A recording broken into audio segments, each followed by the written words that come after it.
Hello and thank you for tuning in to ShireTV. I'm Johnny Ray. And I'm Allie Havens. In local news tonight, former corrections officer for Cheshire County, Shane Stockwell, is taking the 2 misdemeanor charges of delivery of prohibited articles to trial. Stockwell is accused of attempting to smuggle in a cigarette pack containing prescription drugs for an inmate through his girlfriend. The police became suspicious after monitoring several phone calls from the inmate to his girlfriend. The police also intercepted and copied letters from the inmate to his girlfriend. The inmate allegedly told his girlfriend that he had a corrections officer willing to smuggle the drugs in so he could make money. The police tracked the girlfriend's movements and on the night of the alleged incident, replaced the drugs with vitamins. The police contacted the girlfriend to prevent her from speaking with Stockwell, and she agreed to help the police in the investigation. When Stockwell picked up the cigarette pack, he was approached by the police. He then told them the pack contained only cigarettes. Then he admitted there were prescription drugs, but that he was not intending on handing the pack over to the inmate. He stated that he was conducting his own personal investigation. As of today, Stockwell is the only one arrested in the incident. In more local news details are emerging in an alleged Ringe Ponzi scheme. In April, the New Hampshire Bureau of Securities confirmed that Aaron Olson of Ringe is under investigation for allegedly taking millions of dollars from a Fritz William construction company and its top officials. Park Construction, run by the Norby family of Ringe, invested more than $15 million with KMO Associates, run by Aaron Olson. Olson told Stephen Norby and Samuel Sapala that he had lost their investments, but then later apologized to Sapala for lying about the investments. He also told Norby and Sapala that KMO Associates had only $270,000 remaining and that the New Hampshire Bureau of Securities was investigating and freezing KMO's accounts. Eric Olson, Aaron Olson's uncle and another relative, Ted Olson, received substantial sums from KMO Associates. Eric Olson received approximately $8 million in 2011, in which he invested about $6 million into real estate and property. Eric Olson said that he had invested $7.2 million in KMO, but did not find it strange that his investment yielded 100 to 120% returns. Ted Olson received about $1.2 million, although he did not invest any money with KMO. Well, let's talk about this, Allie. All right. Let's talk about Shane Stockwell.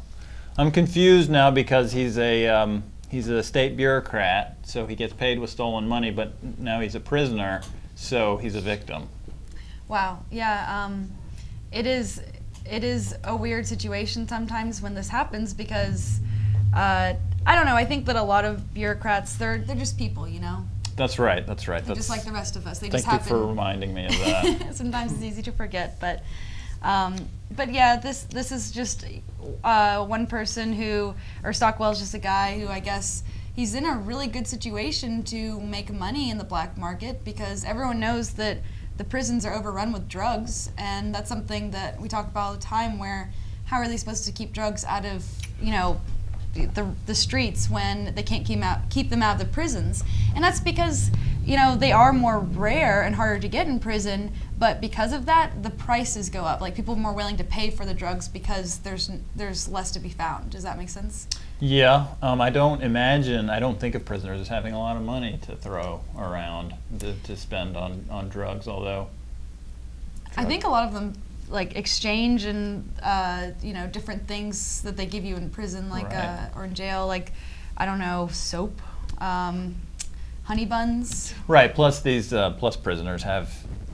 I really don't know what I'm talking about, but I think they have access to funds from their family and friends. Yeah. A lot of them, I think, have, I can't remember what they call them, but yeah, little accounts where family and friends can go and put money in, and it's not that, it's not a situation where you're just left without anything. Although some people do get put in jail for, like, owing for child support or something, and since they have no way to make money, they're just sitting there broke and don't have any thing to buy honey buns with. So I don't know what those people do. Maybe there's prostitution. I don't know. There's always something.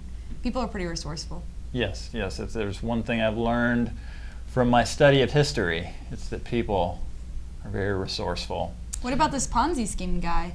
Sounds like he was gaming a lot of people in Ringe, and I know we talked about the people that lost the most money, like 15 million. That's, you know, definitely newsworthy. Right, the word in the studio here was that the whole town of Ringe kind of got suckered into... Yeah, I mean, there's lots of little people on the bottom. That's, I guess, my understanding, that's how these things work, is people at the bottom get scammed into it, and then the money flows upwards.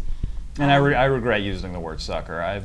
I feel for anybody who's been defrauded. You know, I'm sure it's happened to me, and I'm sure it was awful, and I'm sorry.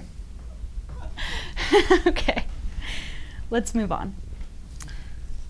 Next, we have a video of Darryl Perry talking about his candidacy for Cheshire County Register of Deeds. Hello, I'm Darryl W. Perry. I am a Keene resident, and I am running for Register of Deeds in Cheshire County. I am running as a Libertarian, assuming that the LP gets on the ballot, which they should. The incumbent that I am running against has been in office since 1974, and in every election since at least 2000, Evelyn Hubbell has been both a Republican and a Democrat on the general election ballot. She files as a Republican, wins the Democratic Party primary as a write-in candidate. I intend to seek the support of voters who affiliate themselves with the Democratic Party and either get myself to be the write-in or convince the Democratic Party to not run a candidate. Because if there's no candidate on the Democratic Party ballot line, then it's just me and Evelyn Hubbell on the general election ballot, her listed as the Republican, me as the Libertarian. Then I actually have a legitimate chance to win this seat. If Evelyn Hubbell is listed twice, then just by simple math of knowing that nearly 50% of voters vote straight ticket, then it is statistically near impossible for me to win the election. I've been asked why I'm not running as a Democrat. The question was actually posed as, if you want to win, then why don't you run as the Democrat? Well, quite simply because I do not support the Democratic Party, I don't support the Republican Party, I cannot affiliate myself with either major party. While I would like to defeat a 19-term incumbent, I cannot and will not sell out my principles. My principles being that I oppose big government and I oppose war. Both major parties support big government and war. One party supports big government if accompanied by war, and the other party supports big war if accompanied by big government. I support neither, therefore I cannot, in good conscience, remain true to my principles. I cannot consider myself a Republican or a Democrat. And I believe that the Libertarian Party, of the parties that are attempting, to actually bring about change in America, the Libertarian Party is probably the closest in line with what I actually believe. The total office of Register of Deeds has a budget of $350,000 per year, which is, it's complete government waste. And we need to save taxpayers money. Everything that government does could be handled more efficiently by private companies. And that's what I'm really hoping to do. And even if I don't win this election, at least getting people to think about the fact that there's a government monopoly over handling of paperwork on who legitimately owns property. And the fact that you have to pay property tax means that you don't legitimately own the property, the government does. If I happen to win the election, I will lobby the state legislature to abolish the position of Register of Deeds, because there's a lot of overlap between the Register of Deeds, the city clerk, and the county treasurer. What is currently done by the Register of Deeds could very easily be handled by either the city clerk or the county treasurer, or both, because like I say, there's overlap. So it's not that I don't think that property should be registered. because there are legitimate reasons for having documentation of who legitimately owns property. I just don't think that someone should be paid $54,000 a year to oversee an office that then has to submit the information separately to the county treasurer. And a lot of stuff, is already being filed with the city clerks. So city clerks could very easily take over the duties of Register of Deeds. If elected, I have made my intentions known that I will return at least half of the salary to the county treasurer on the condition that the county treasurer donate at least half of my salary to the charity of my choice, or charities of my choice. In state news, early Saturday morning, Concord police set up a DUI security checkpoint in downtown Concord. These checkpoints are established to prevent DUIs, though arrests are generally made for victimless crimes such as expired tags, lapsed registration, and drug paraphernalia. In the following video shot by our producer, Emberly McCullough, she joined Neil O'Connor and other local Manchester and Concord activists in protesting and warning drivers of the checkpoint. Okay, we're here in Concord. It is approximately about 1:45 a.m. and we are coming to protest a DUI checkpoint, random checkpoint. So we see we have somebody pulled over randomly, and there's lots of police officers standing around, and they have a woman walking the line, the drunk line.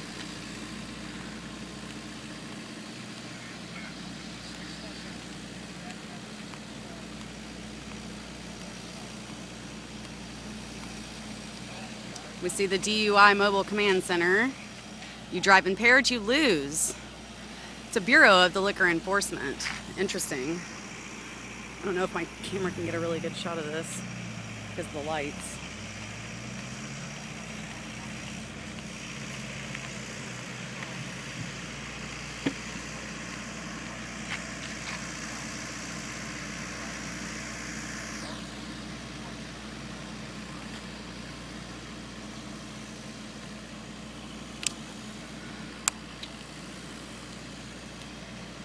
Wonder if this lady will be arrested tonight.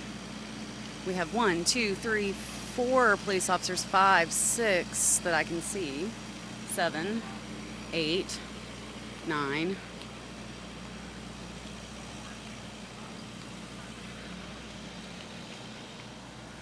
We go all the way up the street.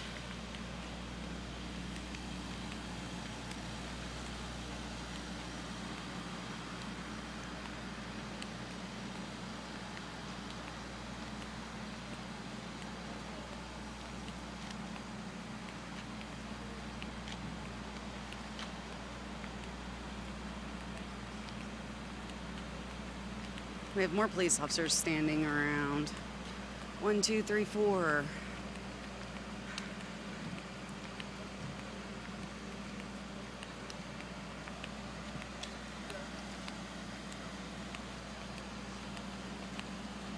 Police cars are running, they're on. Good, how are you?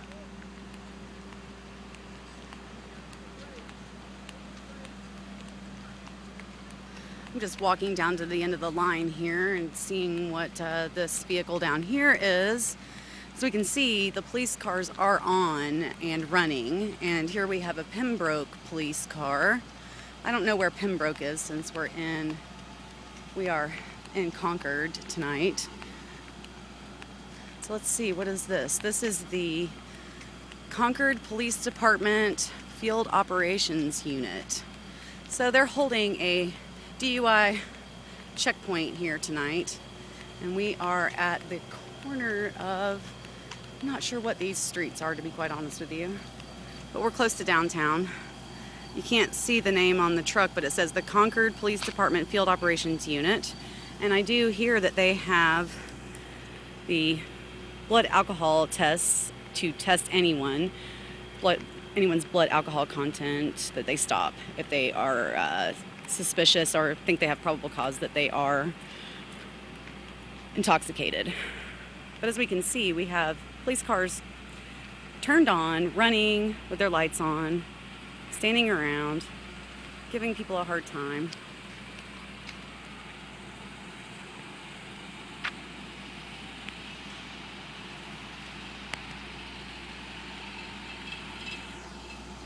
We have a tow truck over here coming down the side of the road.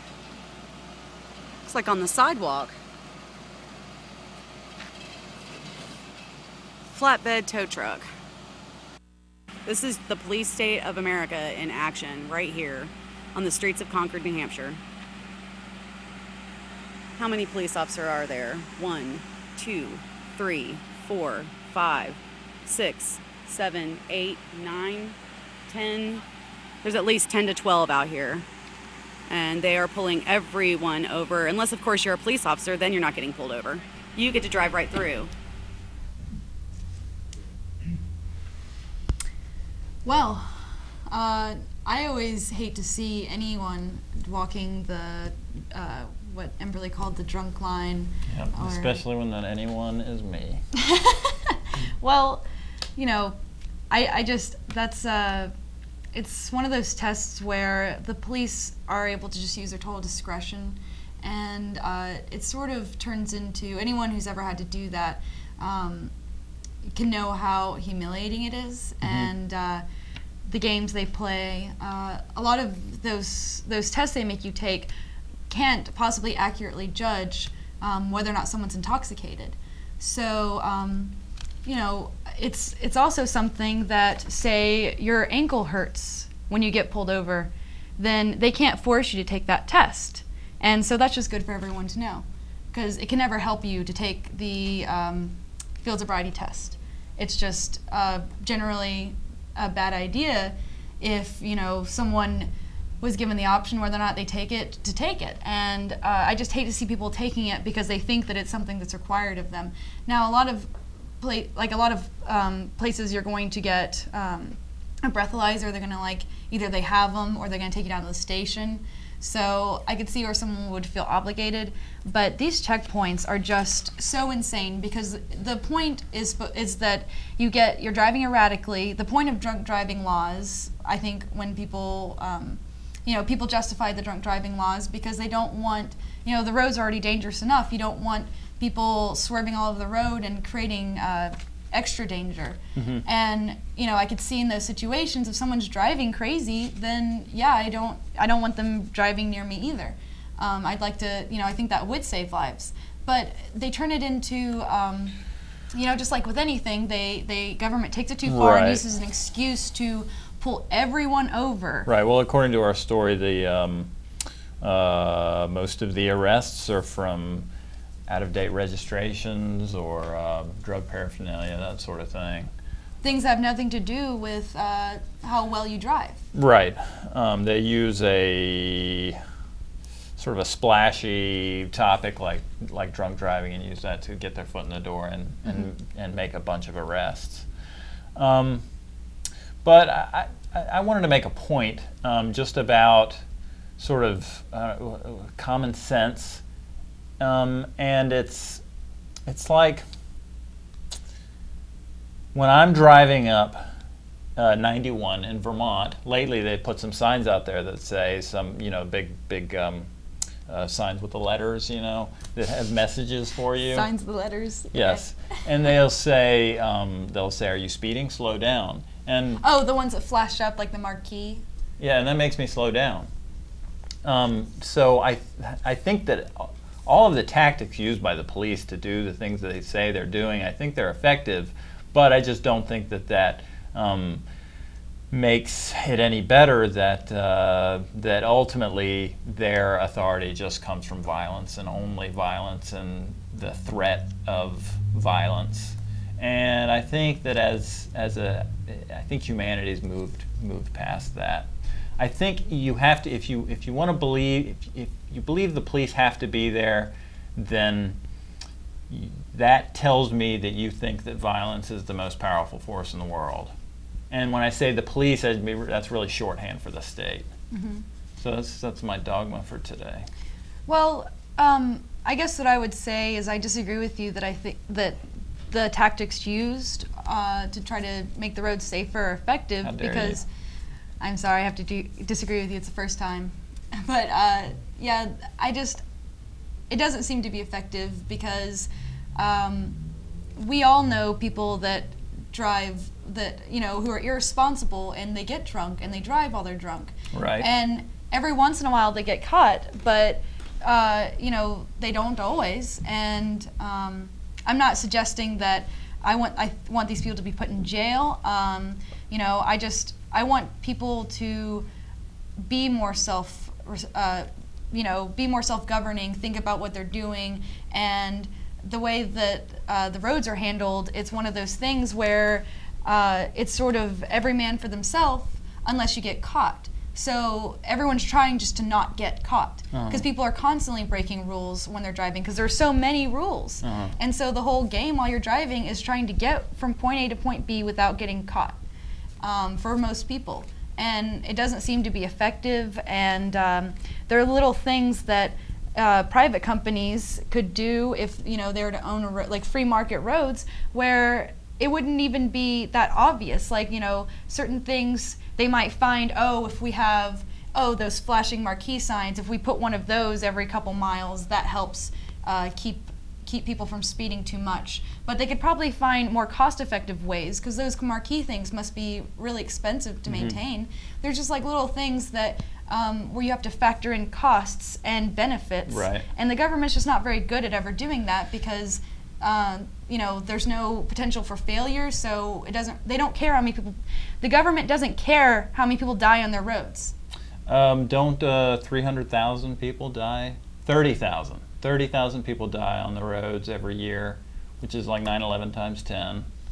But who will build the roads if the state's not there? Who will build the roads and govern them and keep us all safe? Well, we're not really that safe because there's certainly demand. Tens of thousands of us die every year. Well, exactly, and there's certainly demand for travel.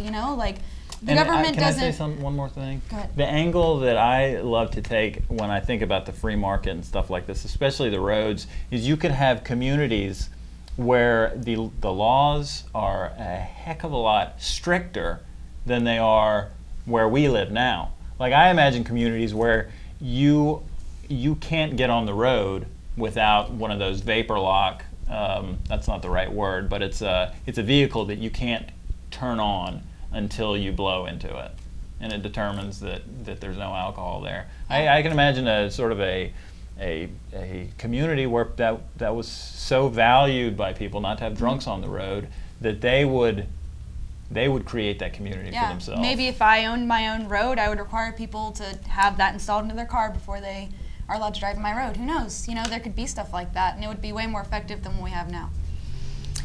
Now we have an update on Adamo Freeman's ongoing trial for wiretapping. Approximately 25 people showed up at the Hillsborough County Superior Court for Adamo's jury selection. The activists handed out jury nullification brochures and held signs. Jury selection took place without incident. The jury panel consisted of 11 women and 4 men to make 12 jurors with 3 alternates. The Union Leader, the Huffington Post, and CNN's iReport all reported on Adamo's trial. So what is jury nullification?